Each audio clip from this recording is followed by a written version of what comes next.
Okie dokie, good to see you all again this last week of January.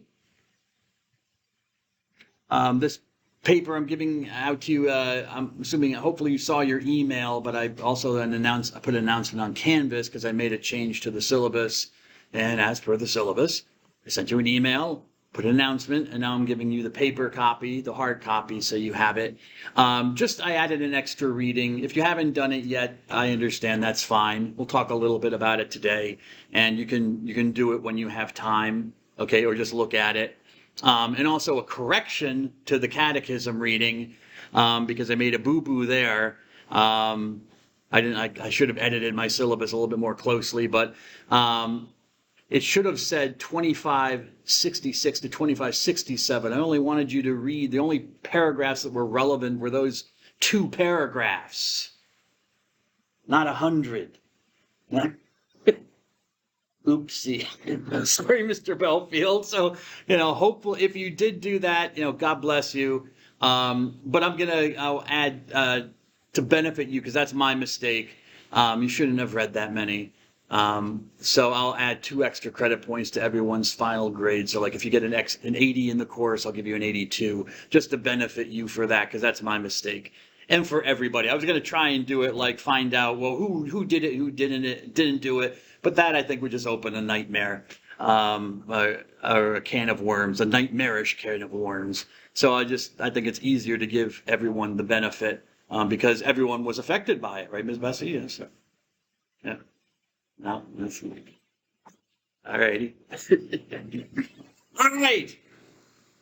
More can I say? We'll do our leave taking of the academic study of religion called Religious Studies. Right here. I folded the page, didn't I? Forgot to fold the page.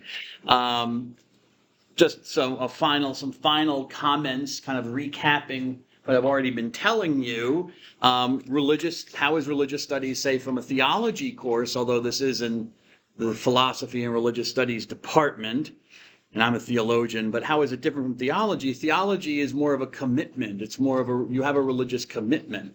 A religious studies scholar, that doesn't mean you don't have to be committed. Well, that came out the wrong way. Maybe you do.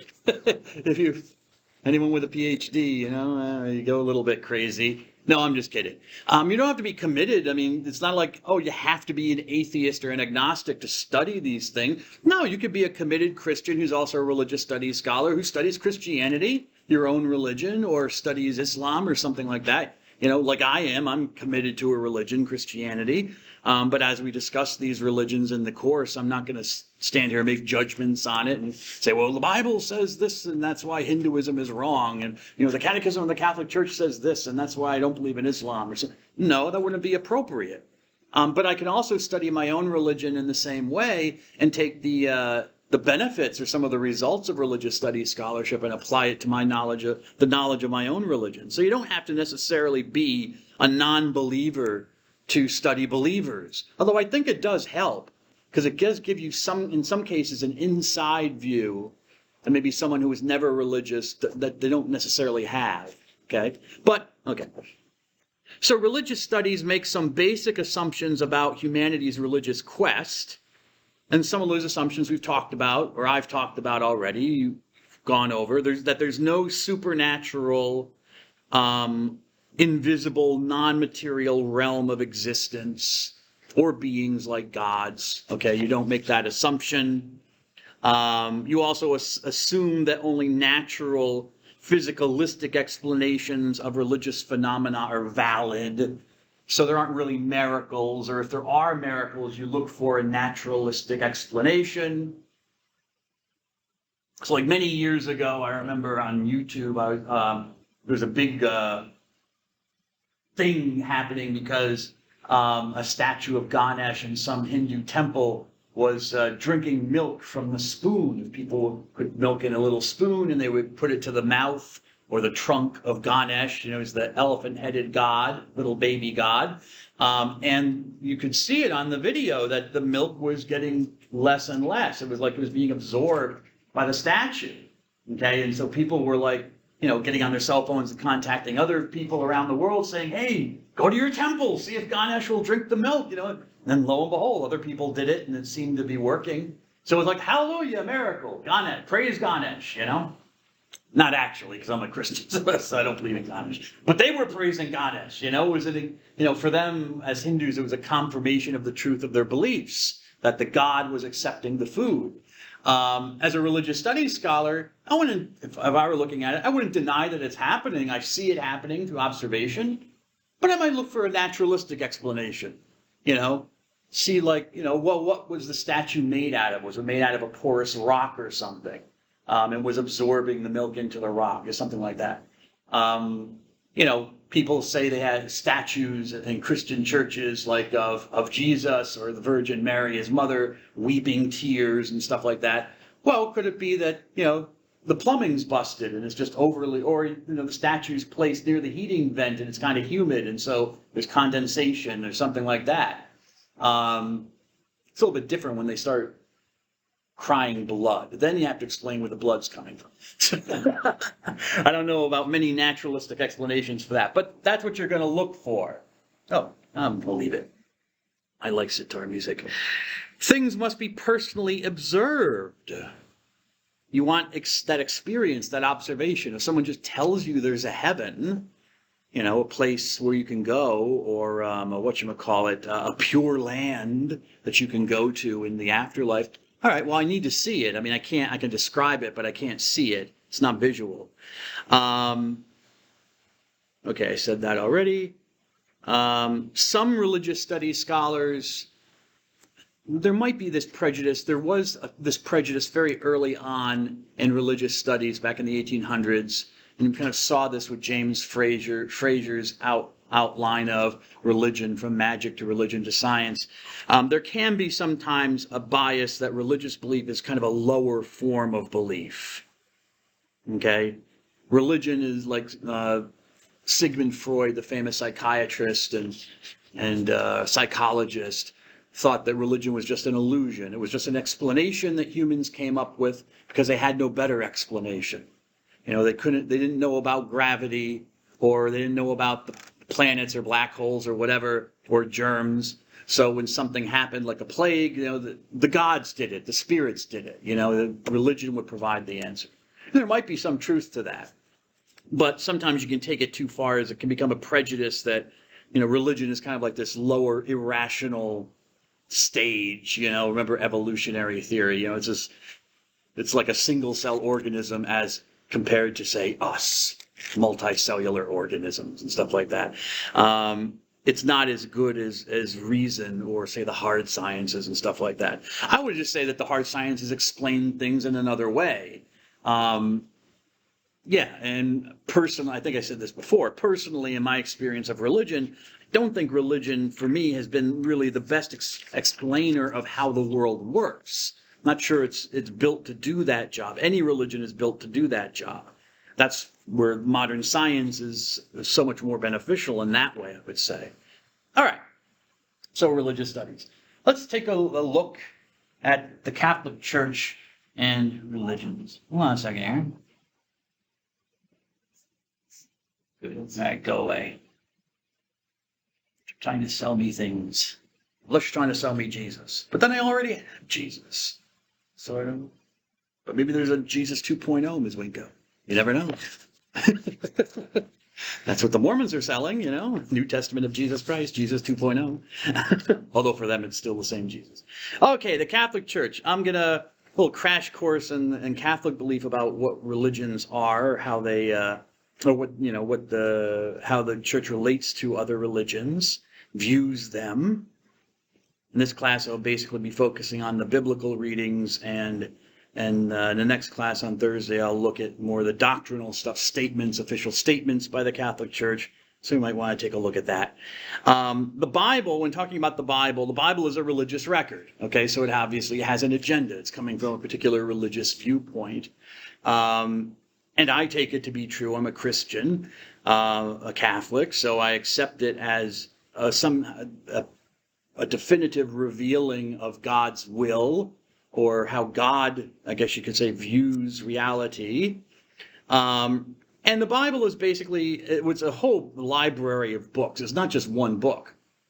It's a whole library of different books. But if there's any arc in the story, it's the record of the one true God's special relationship with these people we call the Jews, whose religion we'll talk about in a later class, but not now, who are the sons and daughters of a man named Jacob, also known as Israel. He had two names. His name was Jacob and Israel. So they're Israelites. They're the sons and daughters. They're the descendants of this human being named Israel, okay, that we call the Jews. And according to the assumption of the biblical narrative is that God chooses a relationship with this family and creates a special relationship, a special bond through which he's going to reveal himself to the rest of humanity. If you read the Bible, which, I recommend just as a book, it's a very interesting book. Some parts are boring, but some parts are very unusual and interesting. Some parts are funny.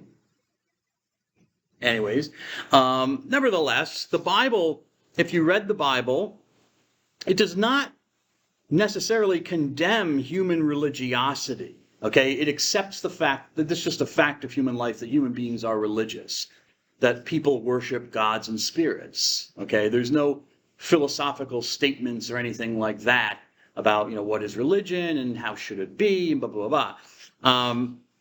There is a reaction against other religions, but and you will find some philosophical aspect in the reading from the Book of Wisdom, but mostly there's just a reaction. It doesn't condemn human beings being religious or make a judgment on their religions per se. And if we remember from what you got there? Oh, chocolate. Ooh, very nice. Where'd you get that from? Oh, very nice.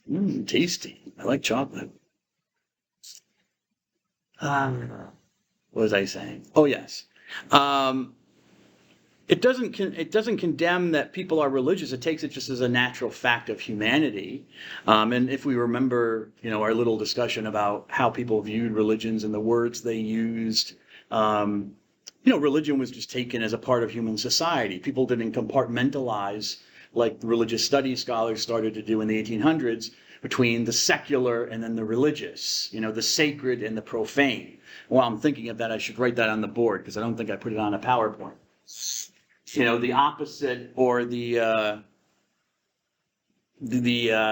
related idea is the profane to the sacred. The sacred is what's set apart to the gods. What's not set apart is what's called profane, which comes from two Latin words, pro and fanum, which means before the temple. Fanum means a shrine or a temple of a god. So everything that happens outside the precincts, the sacred precincts, okay, those that are set apart and dedicated to the god, whatever that is, all right, everything that happens outside here is profanum, outside the temple. Okay, so it's non-sacred. It can occur, it's fine. Okay, a cup is a cup outside the sacred precincts. Once you dedicate it to the god, and it enters into the precincts of the temple and becomes sacred, it's a chalice. Something different. Okay? So that's profane. All right? Profane language is not necessarily, it doesn't have to be swear words and stuff like that. It doesn't have a negative connotation. It's just for designating that whatever is not sacred is profane. That's the basic definition, which sounds kind of tautological or just, obvious, whatever's not sacred is called profane. Okay, that which is not sacred. But that's the best definition we can come up with. That's the ancient definition, and there doesn't seem to be any better definition. What's not dedicated to the god, so profane. There wasn't so much a distinction in the society. Well, it sounds contradictory, but it's not. Just go with it. There wasn't so much of a distinction between the practice of the religion and the society. When you went to court, or in the exercise of governmental functions, all sorts of things, there's always a religious element to it, always a prayer, a sacrifice, something going on. People just didn't think of it, in the way we think of it today. And they didn't, separate religion from anything else and say, well, that's clearly just religion, and that belongs over here, but this belongs over there. No, it was all mixed together. The gods were part of, or the spirits were part of your society. And so you had to recognize them as well and placate them and make them happy. And so we find that in the Bible. The Bible accepts that other people have other gods and spirits that they worship, but the Jews only worship their God. Okay? It accepts that people are religious, that they have some relationship with ultimate reality. It's just not the one that the Jews are called to have, which can be different. This is a different idea, as we'll see in a moment. This is kind of a revolutionary idea that the Jews will not acknowledge the other spirits or gods of other societies. So if you read, and we'll come to this in the Book of Wisdom, well, maybe I'll come to this when I get to the Book of Wisdom. I'll save that for the Book of Wisdom. Actually, let's move on. Dr. Dunn. One of those days. The Book of Wisdom, which I'm going to look at first, it's a later writing in the Bible. We don't know who wrote it. It claims, or people have claimed, that it was written by this man named King Solomon. He was one of the sons of the king of Israel named David. But, it never claims that it's written by Solomon. It doesn't ever state who the author is, so we don't know. And almost certainly it probably wasn't written by this man, King Solomon, because he reigned in the 900s BC, the 10th century. And the Book of Wisdom, our only copies are in Greek. And it seems, now sometimes, you can have translations. There are books from the Bible that we have only in Greek, but we can tell that there was an underlying Hebrew text or something like that it's translated from. But really not in the case of the Book of Wisdom. It only makes sense in Greek, really. There's no indication that it's a translation of any earlier work. King Solomon didn't speak Greek. That we're pretty sure of. He spoke Hebrew or Aramaic. The Greek was not a major language at the time that this man Solomon was the ruler of the Jews in the 900s BC. So, yeah, the language, Solomon wasn't writing in Greek. So it's most likely not him. Probably not. But it was written by somebody, a Jew, possibly living in Egypt, around maybe 50 BC, 50 years before Christ. Okay. And the purpose of the work is it's a protreptic. It's what in literary, if we're looking for a literary genre, it's something that was a kind of literature where one tries to persuade the reader of your point of view. Usually by haranguing and harassing the reader, almost like saying, you're so stupid not to believe this. You don't want to be stupid, do you? Therefore you should believe this. Which is, as you can tell, not the best argument to get people to your side, but it was a very common tactic in the ancient world. It's not unique to the Bible. As I said, it's a whole genre of literature. You find this, all sorts of people use protreptic to convince people of their points. They paint their opponents' views in a negative light, like they're so silly and stupid. Who could believe them? That's the purpose of it. It's not necessarily a considered rational argument. If you were able, since last night or since yesterday with my email, to read the 3 chapters, or 2.5 really, from the Book of Wisdom, you see what I mean. Okay, and we'll see in a moment with how it describes idol worship or the religious practices of non-Jews. Okay, so the person who's writing Wisdom is trying to convince the reader, the Jewish reader, of the truth of the Jewish religion. And he uses this by comparing Judaism to other religions, and how stupid the practices are of other religions. The purpose, we think, of why the author is doing this is trying to, because there was wisdom literature throughout the ancient world, wise sayings, written down about the gods or from philosophers or figures and philosophical figures and stuff like that. And whoever wrote the Book of Wisdom kind of was motivated to try to show that, hey, we Jews have wisdom too. We're not a bunch of dumbos. We have wisdom from our God. Our God has revealed himself to us.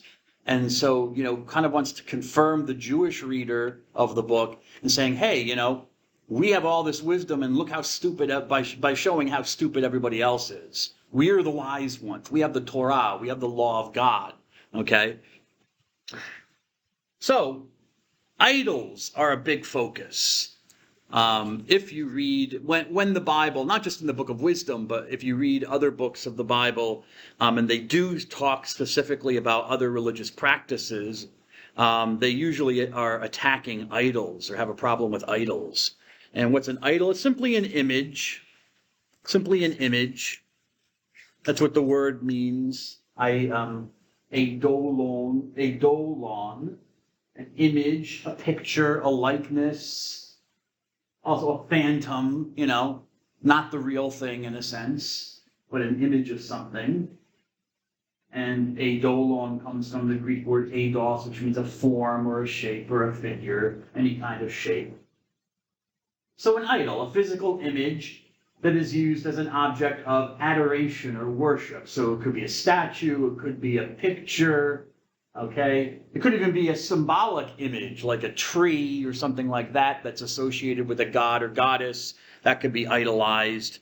So idols is the main focus of the criticism, the critique, one might say, Ms.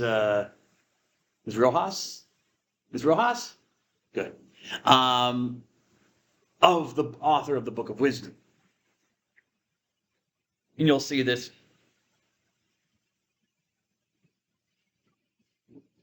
Okay, this is the opening part of chapter 13. Who would like to read this from the Book of Wisdom? Who would like to read this from the Book of Wisdom of the Bible? Yes, I know. It won't hurt. You won't burst into flames. I know it's the Bible, Ms. Boritz, but don't worry. You're safe.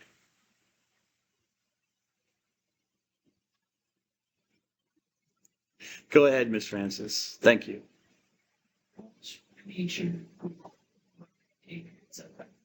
And who from the good things seen did not succeed in knowing the one who is, and from studying the works did not discern the artisan. Instead, either fire or wind, or the swift air, or the circuit of the stars, or the mighty water, or the luminaries of heaven, the governors of the world they considered gods. Now if out of joy in their beauty they thought them gods, let them know how far more excellent is the Lord than these. For the original source of beauty fashioned them. Or if they were struck by their might and energy, let them realize from these things how much more powerful is the one who made them.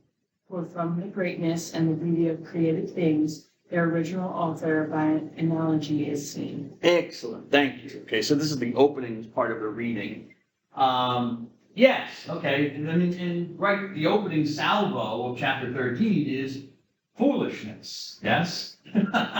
Look at how stupid these other people are by taking physical objects of the world, mentions, the wind, water, stars, the luminaries of heaven, by which the author means the sun and the moon, because people thought that, they didn't know that the moon was reflecting the light from the sun. They thought that the moon also was a source of light, like the sun. So it was also a luminary. And governors of the world, because the sun would, you could tell time by the sun, but people also told time by the moon.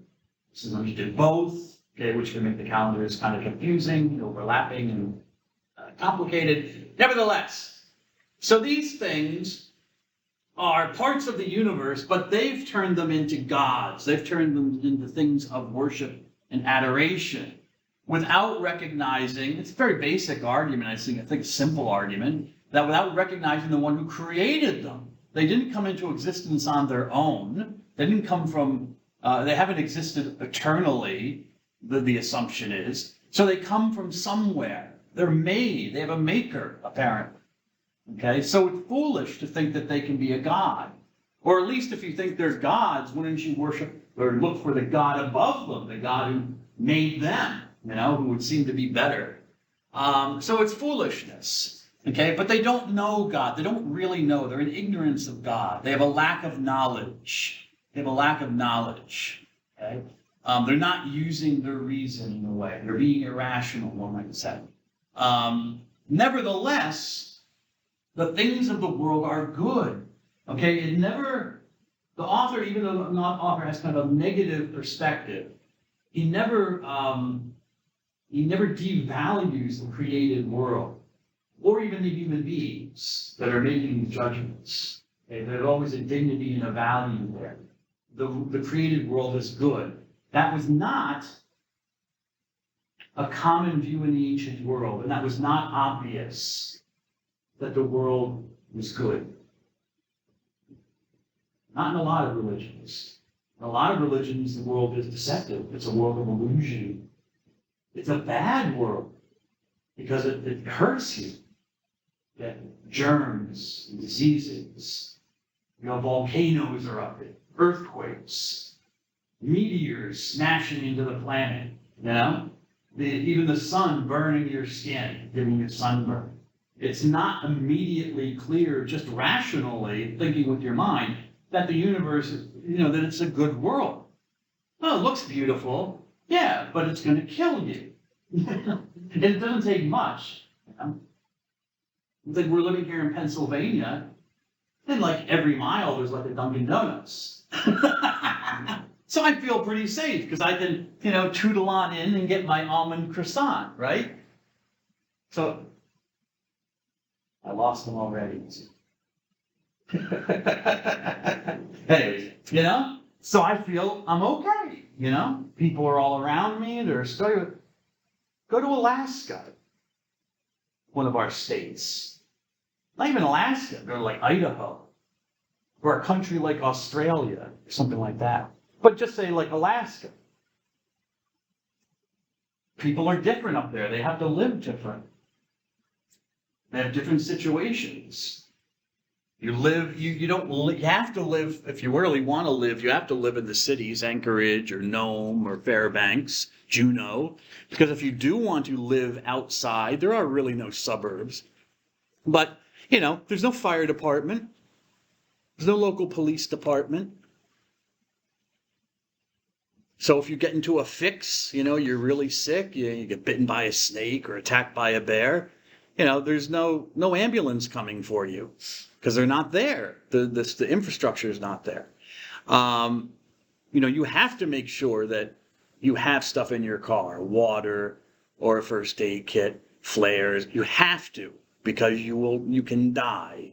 If you go out and you get caught in a snowstorm or you break down on the side of the road, there's no police officer that you're going to call 911 and the police are going to come. Or if they come, it's going to take a long, long time because it's a huge state. There are none of those little trucks like you see on the interstates that will, funded by Geico or something.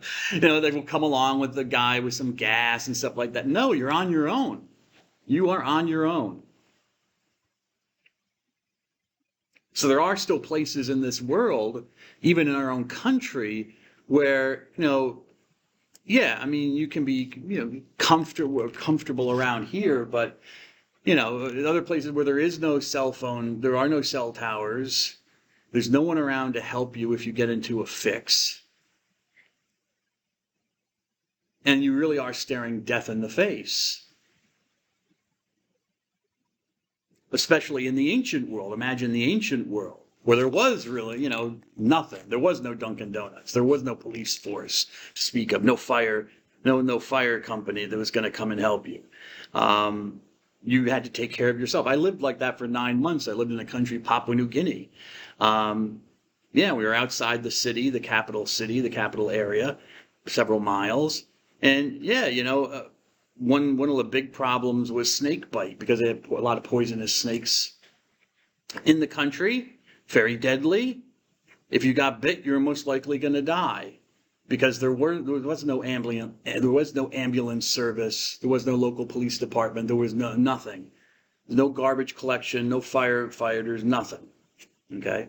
And even in the capital city, there wasn't that much. I think there was one firehouse, which had one fire truck that was donated by the Japanese government. That's about it. I don't know how it was going to deal with this high rises because they had high rise buildings in the city. But anyways, yeah, so you were basically on your own. They did have hospitals and stuff like that, but it was kind of like, anyways, if you could pay, you could get health care. If you couldn't pay, even for the ambulance, you had to pay. There were some ambulances in the capital city that you had to pay for, and they would take you to a hospital.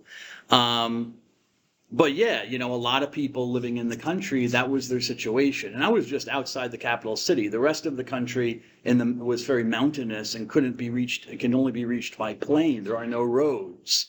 So you're definitely not going anywhere if you're very sick. So again, it's like being back in the Stone Age in a way. You get sick, you're looking death in the face each time. So it was not obvious to people that the world was a good place. So that has to be reaffirmed for the Jews. God has to say these are good things. The world is meant to be good because the one who made it is good. The Creator is good. Okay? And that's where theology, their idea of God, influences their idea of the world. If God is good, then what he has made is also good. It's not bad. Whereas in the other religions, say the pagan religions surrounding the Jews, because, the gods themselves are created, they come from someplace else, some other mother goddess gives birth to some god and children and stuff like that. They're not necessarily good gods. They sometimes do bad things. So you see here their concept of God, the Jews' concept of God, I should say, was different and governed how they viewed the universe. The pagan view of the gods was that they could also be bad. They were also created from something, but they could also be imperfect and bad, and so the world that they created could be bad. Okay? But for the Jews, no, because their God was all good.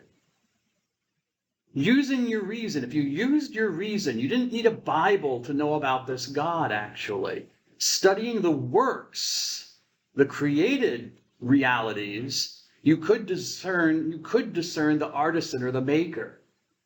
Okay? So, notice it doesn't just say, read our holy book and you'll know about God.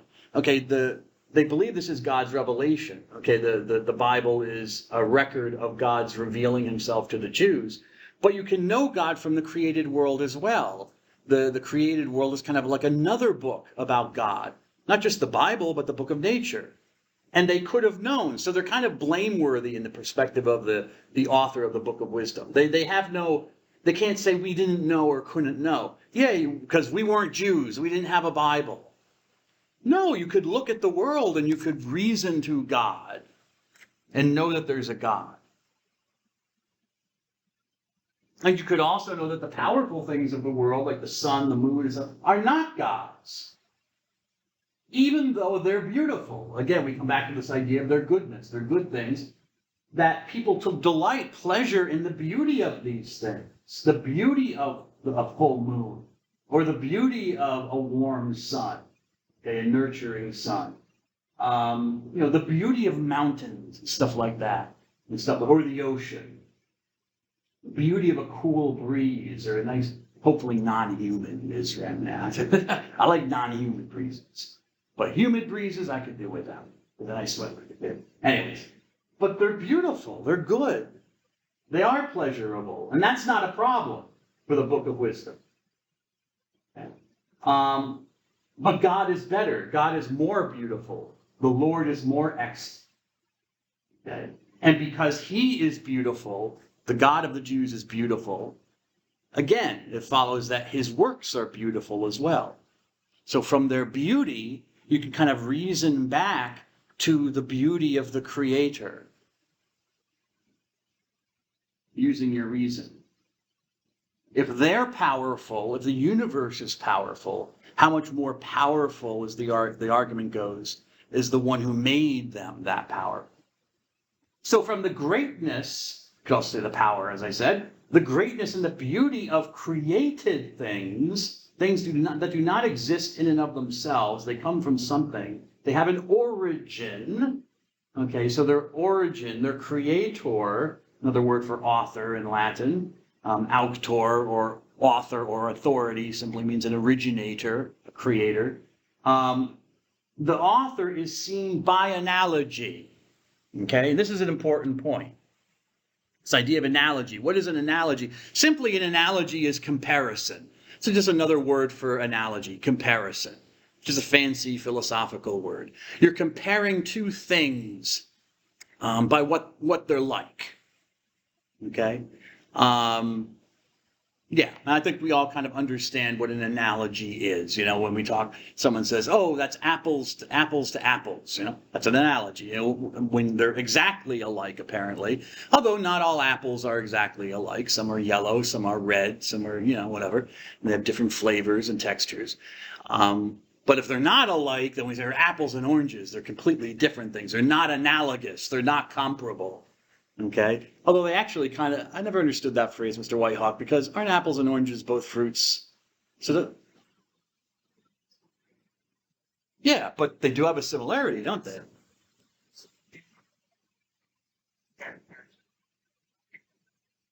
So it's not a good comparison. Okay. All right. I like that. Shot down my point rather quickly, but that's okay.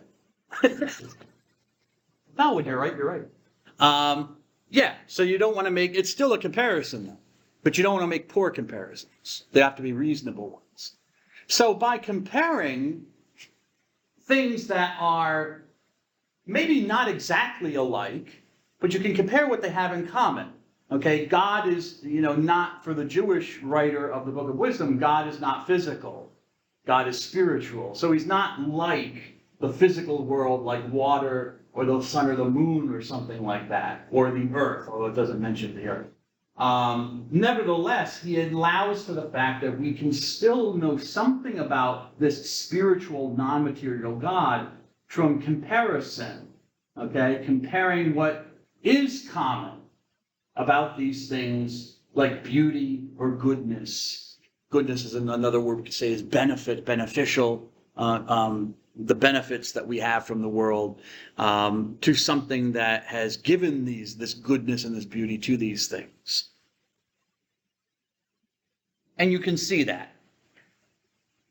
All right, this is from the end of the reading, chapter 15. Would anyone like to do that? Do this little reading here? Yes, let's see here. Let's see. Ms. Ramnath, go ahead.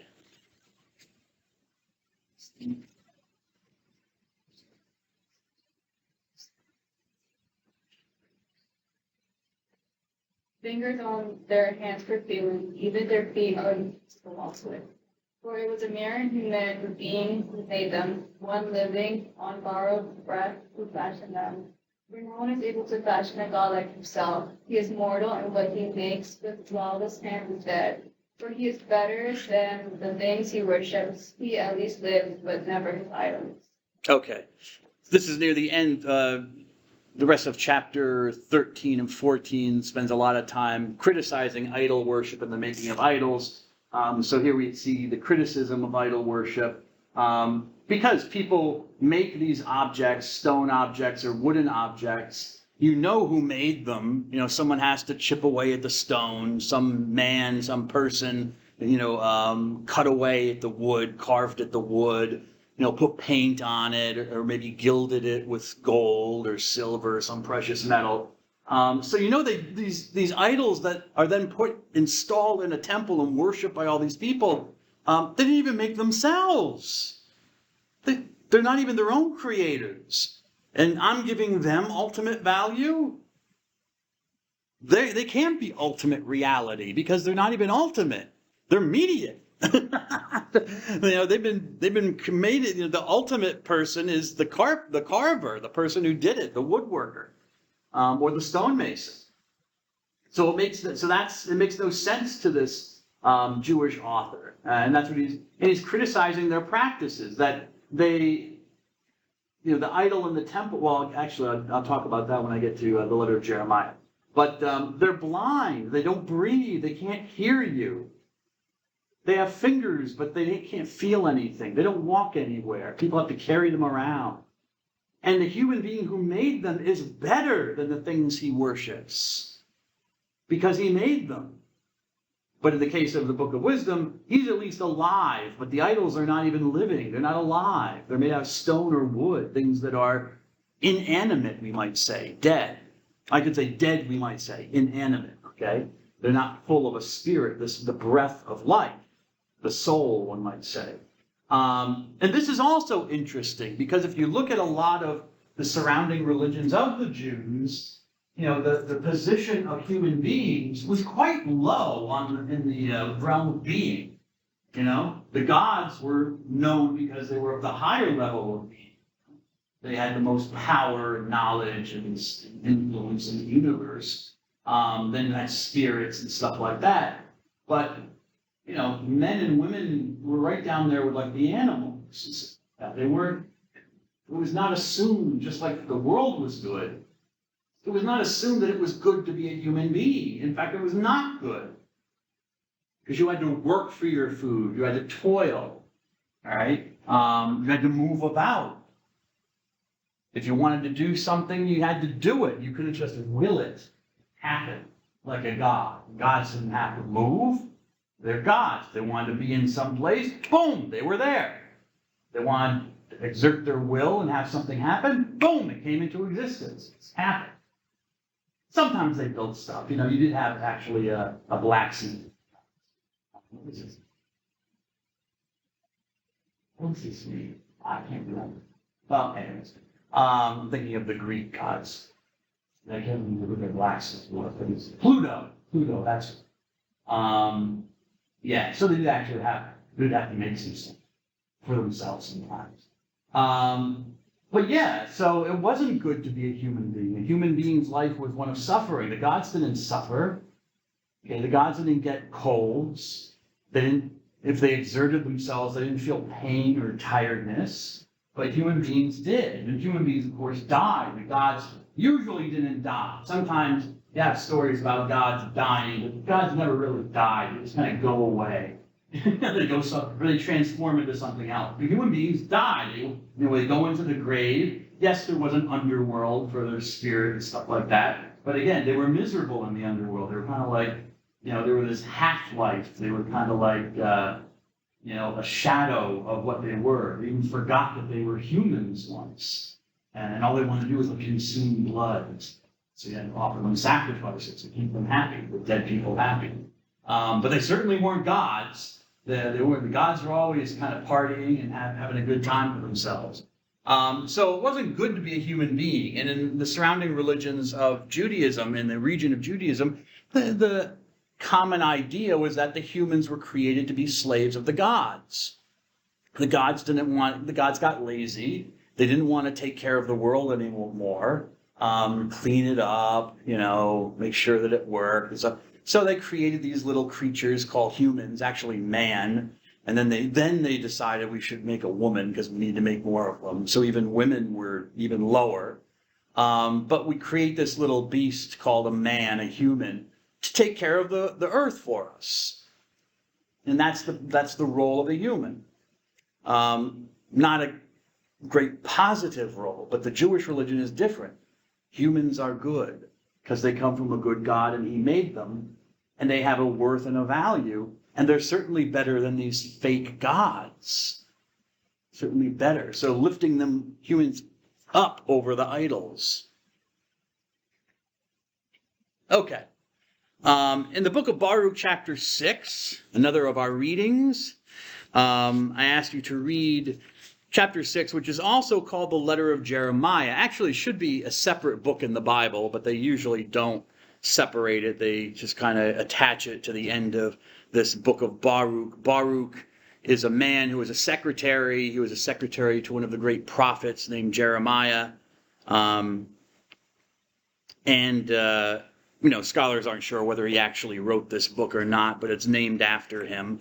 And chapter 6 is not even part, as I said, not even part of the book of Baruch originally. It's another separate, short little book that's called the Letter of Jeremiah that gets attached to it. The letter is supposedly by the prophet Jeremiah, and I give you his dates there. Okay, so from around 645 BC to sometime after 587. We don't know exactly when he died, but sometime after 587 BC. And he was a prophet who prophesied. We'll learn about this later when we learn about Judaism, the history of Judaism. He prophesied during the destruction of the Jewish kingdom, the last of the Jewish kingdoms. They were destroyed by armies from Babylon, which is modern-day Iraq. Okay, so Jeremiah was there at the time, apparently, an eyewitness, and who knows what happened to him after 587 when this occurred, year 587. Some of the stories are that he fled down to Egypt with a bunch of Jews who killed him because he prophesied against them. He was saying, because of your sins, God's going to destroy the kingdom, and you should just make your peace with the Babylonians. But no, the Jews had to fight back, and they got beaten and destroyed. So, a lot of times the prophets were not well-liked people by the Jews, because God only really would send a prophet when there was some problem. We wanted to tell you you're doing something wrong. And so, anyway, so Jeremiah had his problems. People didn't necessarily like him very much. Nevertheless, he's a great prophet of God, holy man, saint, you could say.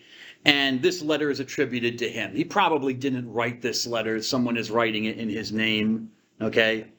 Scholars, as you can see, think it was by an anonymous author, written any time around the 100s BC, anytime from like the century 100 down to 1 BC. We don't know exactly, but just, it's a guess. Okay, so just go with it. Anyways, and the letter claims to be a letter written by this prophet Jeremiah to the Jews from the kingdom who were taken into exile, taken into slavery by the Babylonians, taken back to Iraq as slaves. Because that's what you did in the ancient world. If you won a battle or a war, everything was now your property, including the people. So you enslaved them.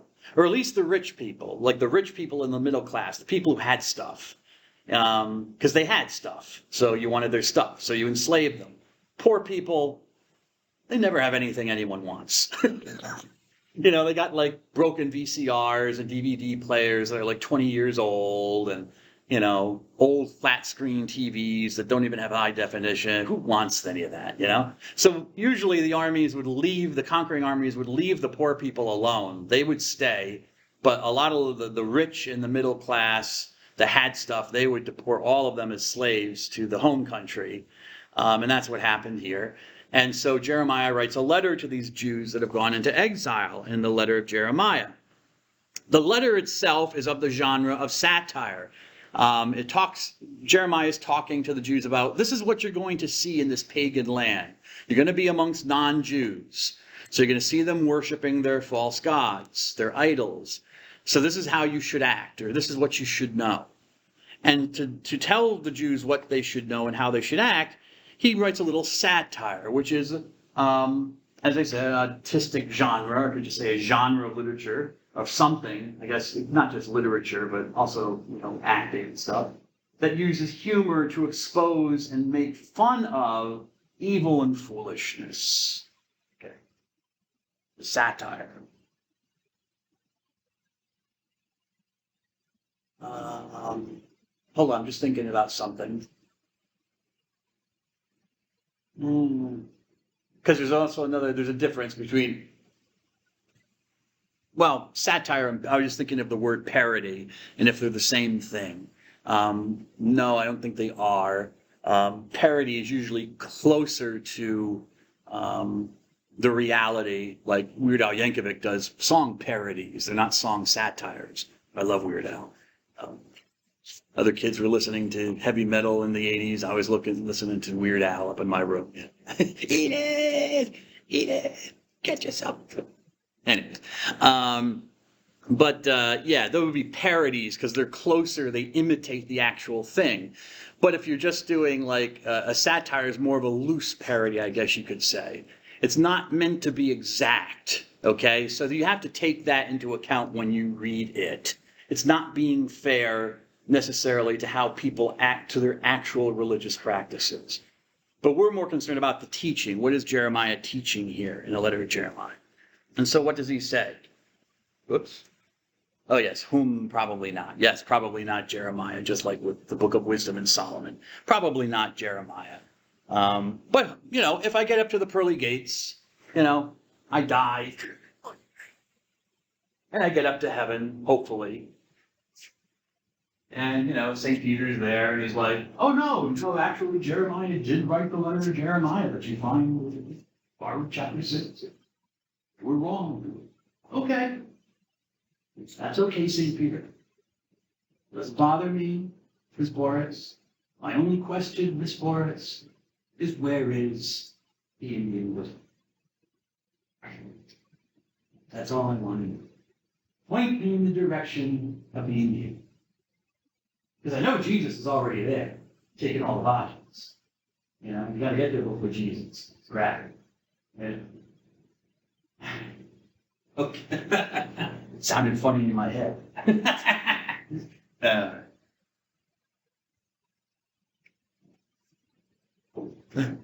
Who would like to read this from the letter of Jeremiah, Baruch chapter 6? Who would like to read this? Anybody? Mr. Belfield. And now in Babylon you will see gods of silver and gold and wood, carried shoulder high, to cast fear upon the nations. Take care that you yourselves do not become like these foreigners, and let not such fear possess you. When you see the crowd before them and behind worshiping them, say in your hearts, you, Lord, are the one to be worshipped, for my angel is with you, and he will keep watch on you. Excellent, sir. Thank you. Okay. So he said, this is what you're going to see. You're going to see the people with their gods, their idols, carrying them around for processions, for festivals, or whatever. But don't become like these foreigners. Okay? You're still outsiders. You worship a different God. Just very unusual again, because wherever you might have your own personal gods from your family gods or whatever, or your nation, but if you traveled around and went to other places, there were the gods of the locale, the location, that you're also, there's no problem with worshiping them. In fact, you should worship them because each area or region of the world had its own gods and spirits. And you'd better worship them because that was their sphere of activity. And if you didn't, they would harm you. They would punish you for not acknowledging them and their power over a certain region. God of Israel is different. He has power over all regions. Okay? So you are not to mingle with these foreigners. Even if you have to go to their festivals and stand there and watch them parade around with their gods, don't be afraid of their gods. You see them all bowing down and, worshiping. Don't do that. Just say in your heart, you are God. I know who God is, and you are worshipped. Because his protective angel is there. And that's a Jewish belief that, they believe that every nation had an angel given to it by God, a spiritual being. In the case of Israel, it was Michael. St. Michael the Archangel was the protector angel of the Jews. So maybe it's referring to St. Michael here. But anyways, my angel is with you and is watching over you, even though you're all the way over in Iraq. You're not in the region of Judea anymore. But God is the God of everywhere, whereas they're a local God. So leave them alone. Don't worry about them. Okay? Oh, yes. Now, some of these pagan practices persist. You find them in celebrations, even in Christian celebrations, like this one, which occurs in Italy, central Italy.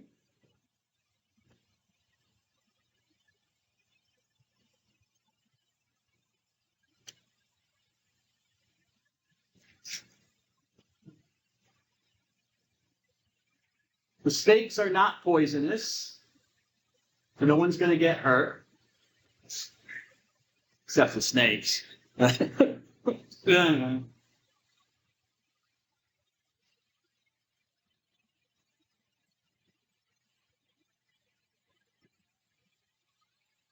There are the religious figures, the bishop, the local town.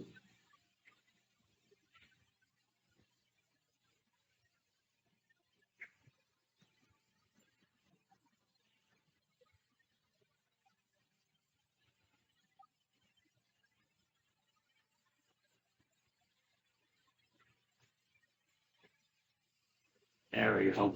Okay, so that's some festival for hold on a second here. There he is, Saint Dominic of Foligno. Apparently a local monk, holy man who lived in the area back, I guess, 1,000 years ago. I know it was in the Middle Ages, but I want to say it was around the 1000s or something. I looked it up, but I think it was the 1000s. But certainly the Middle Ages. So you see he's dressed in black like a Western monk and stuff like that. Also Eastern monks dress in black. Yeah, Dominic of Foligno. And I don't know, he had something, I guess he worked some miracle with saints. Maybe someone got bitten, or he cast out well, obviously he didn't cast out the snakes from the region, because there they are. But something to do with saints, some miracle, I think, in his story. So they have this feast day or festival in honor of Saint Dominic of Foligno, and they gather up all these non-venomous snakes as Ramnat, so, you got to be prudent, Okay? And they drape the snakes all over the statue of St. Dominic that is paraded through the town, and they ask for his prayers and whatnot. There's a case to be made that this is an ancient ceremony, Mr. Prinzio, which is another way of saying a pagan ceremony, a non-Christian ceremony that was transformed by when Christianity became the religion. So instead of worshiping some local god and draping snakes all over that, they changed, said, we're not pagans anymore. But people still like the celebration. So, okay, we'll substitute St. Dominic. He's a Christian holy man. We'll keep the whole snake thing going, stuff like that. For me, I'm like, leave the snakes alone, Miss Callahan. They're just out there in the mountainside, the valley, the fields, living their snaky lives, not harming anybody. And then all these Christians start coming by. It's like, oh no. Grabbing all the snakes, throwing them into, like sacks or something, and bringing them into the town. Coculo is the town in central Italy, to then drape them all over this guy, and then throw them back out into the fields after the festival. Hope they give them some rats or something before they go. Give them something, little rat, something that they could eat, chew on. Don't just throw them back out. Poor things. I love snakes. They're cute. Anyways. So, that made me think of the letter to Jeremiah. What would the prophet Jeremiah think of that? Well, I think it's fine. I think, that you have to look at the intention of what people are doing. But this gives you an idea. Jeremiah probably wouldn't like that, but it gives you an idea of what these festivals might have been like. Again, he makes fun of, I'll read this, but he makes fun of the temples that these idols are in. You look at how these idols are, and he's using stereotypical stuff here, but the idols are walled into temples like they're in a prison. The temples are all locked up and stuff like that. They're not open because they're worried that someone might come in and try to steal the gold off of the idol and stuff like that. The priests light all these candles for the idol to see, more candles even than they light for themselves, even though the idol has no eyes and doesn't actually see anything.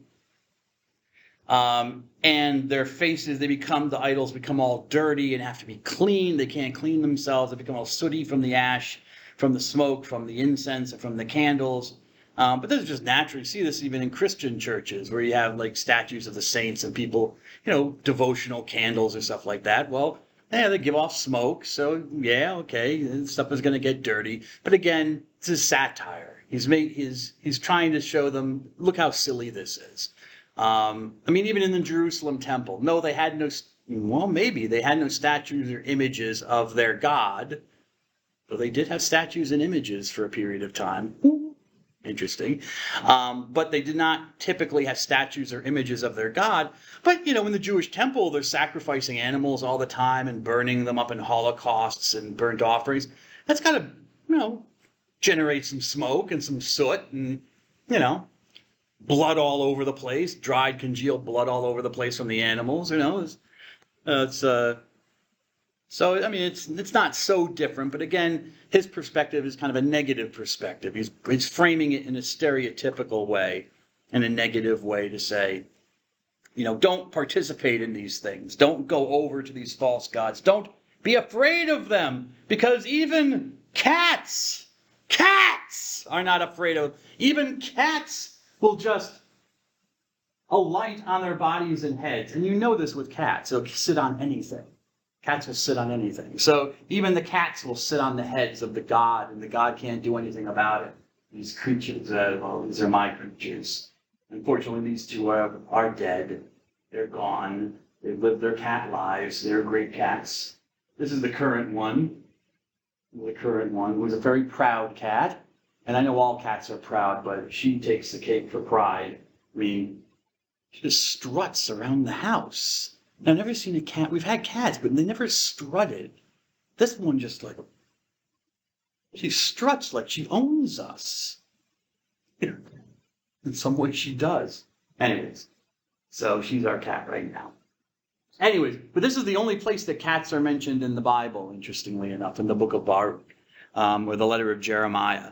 Dogs are mentioned in some other places, but this is the only reference to cats.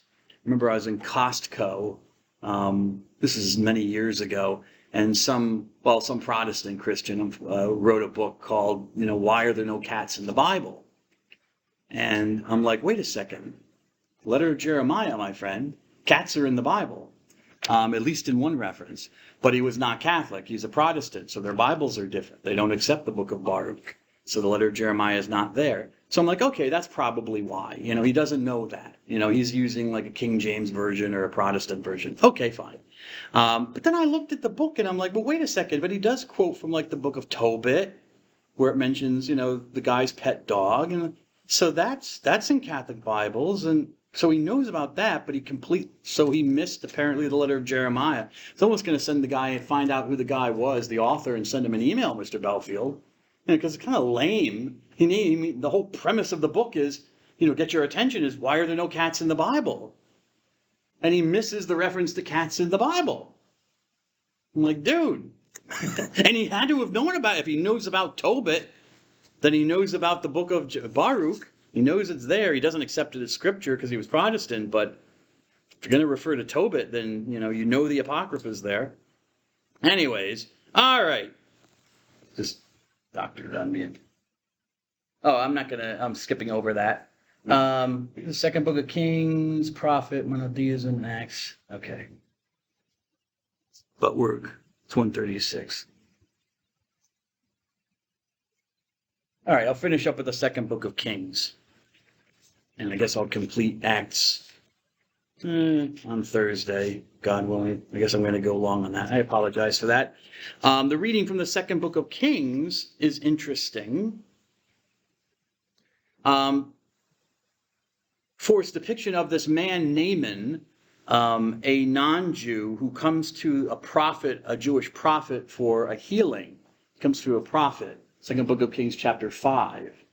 And this book, the second book of Kings, could have been written anytime from the 900s to the 500s. We don't know. But anytime between that time span. Oh, excuse me. We had the wrong dates here. It tells us about the period of the Jewish kingdom from the 900s to the 500s. And it was written anytime between 620 and 550. Excuse me. Okay? So it's talking about the various kings of the kingdoms of Israel and Judah, which again we'll talk about when we talk about Judaism, so it'll make more sense there. There was a divided kingdom. There was a kingdom of Israel and a kingdom of Judah. But this book, the second book of Kings, was written from the 7th century and the 6th century, sometime there. And this section talks about a prophet named Elisha. Elisha, in Hebrew, Elisha, which means God saves. Elisha is a short form of Elishua. Okay? Yeah, go ahead, Mr. Belfield. Saves. Yes, it does. Yeshayahu. So does Jesus. Yehoshua. So does Hosea. Oh, yes, it's a very common Jewish name. We'll find this out when we do Christianity. Yeah, Jesus' name was not unique to him. Yeah, this name, God saves, appears in all sorts of different varieties and forms. Okay, so yeah, it's a common Jewish name. The difference is here that the word for God is a different Hebrew word, El. Related, you might think of Arabic, Allah, when we talk about Islam. There's similar languages from the same language family. The Eloah means the God, and Allah means the God in Arabic. Eloah in Hebrew. So that's different. But for example, with Jesus' name, Yehoshua or Yeshua and Yeshua, okay, it's using Yeho, which is another name for God in Hebrew. So it's just the name for God is different, but they're basically so God saves. And in the story, God does save. This man named Naaman the name of Naaman. There we go. He comes from up here in Syria, which is pagan territory. So he's not a Jew. He doesn't worship the God of the Jews. But he gets a skin disease, leprosy, which is the catch-all word for some kind of skin disease, which could be actual leprosy, Hansen's disease, but it could also just be eczema or something, arthritic psoriasis, something. But it was a skin disease, which was not good. It made him unclean and was not a good thing to have in the ancient world. It kind of made him unclean, so it separated him from the community because people thought they could catch it, They didn't want to catch it from him. So he doesn't know what to do about it. He's praying to his own gods. They're doing nothing. They're coming up empty with a healing. But he has a servant girl, a little Jewish servant girl. Well, I can't say she's a little Jewish servant girl. She could be older. But he has a Jewish servant girl who hears about his affliction and says, look, Naaman, I know of a holy man down in Israel, down amongst the Jews, who could probably heal you. And Naaman's like, wow, a Jew? Why do I have to go all the way down there, for their God or their holy men? But he's desperate. So he travels down to the kingdom of Israel, which is this region, where Elisha was ministering as a prophet of God to get help. Right? Actually, didn't I give maybe on the next screen? All right. And Elisha is known as a wonder worker. But as a prophet, his main function is to speak for God. And that's what a prophet is. The Greek word is prophemi, which is to say something beforehand, kind of like predict. Okay? A foreteller. With the help of the gods. Okay? You consult the gods and they tell you what the future is going to be. So, phemi means to speak something before, so you say it beforehand. Kind of tell the future in a way. But, in general, a prophet is anyone who speaks a message or a vision from a god. A spokesman for God. And so Naaman comes to Elisha, the Jewish spokesman for God, in the story. And if you remember the story, if you read the story, his God can't help him. So he asks Elisha, and Elisha, consult your own God, which Elisha does. And he says, well, my God tells you to go to this river, I believe it's the Jordan River. And he said, wash and bathe yourself in the river, and you will be healed. That's what my God says to do. And Naaman's skeptical because Naaman's like, why is your river any better than the rivers of Syria, where I'm from? Okay? But, Elisha says, that's what my God is telling you to do. You say you want my God to do. Maybe I'll stop here and finish it up on Thursday. Yeah, I will stop here. I'll finish up the story on Thursday. He does go and bathe, but we'll talk about that on Thursday. God bless you all. Have a good day.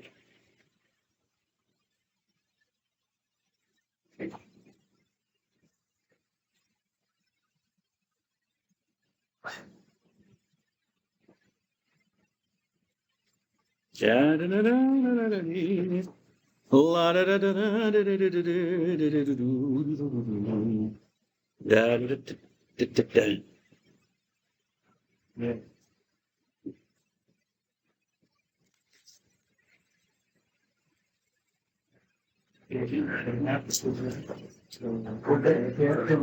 Sir.